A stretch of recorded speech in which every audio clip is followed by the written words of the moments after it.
Le chantier de Marine Borg, situé dans l'anse du Pharaon à Marseille, ouvrait ses portes aujourd'hui aux amateurs de pointus et autres vieux gréements. L'occasion pour le responsable de l'entreprise de sensibiliser le public à son savoir-faire. Il a d'ailleurs lancé une opération de financement participatif pour développer de nouveaux projets. Gilles Guérin, Malek Karouche.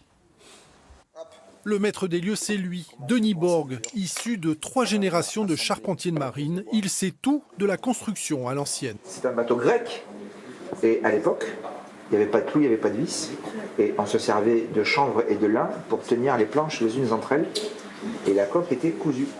Son atelier du Pharaon est labellisé Entreprise du patrimoine vivant. Et sa spécialité, c'est la restauration de la fameuse barquette marseillaise. Ça a un côté ancestral quelque part, mais avec une intelligence sur la façon de faire. C'est-à-dire qu'on garde les mêmes techniques, on refait quelque chose qui ressemble aux choses du passé. Et ça, c'est juste fabuleux, quoi. Le bateau d'avant, c'était exceptionnel. Que les autres, ils étaient plus intelligents que nous. Et que moi, clairement, j'aurais jamais fait ça. Barquettes, pointus et même boutres, les projets de restauration ne manquent pas.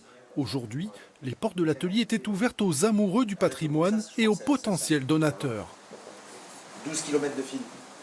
Quand on se balade sur le port de Marseille, aujourd'hui, la première chose qu'on voit, c'est les barquettes. Et je pense qu'aujourd'hui, les gens qui les entretiennent, qui font ce métier, qui les font vivre, il y en a de moins en moins.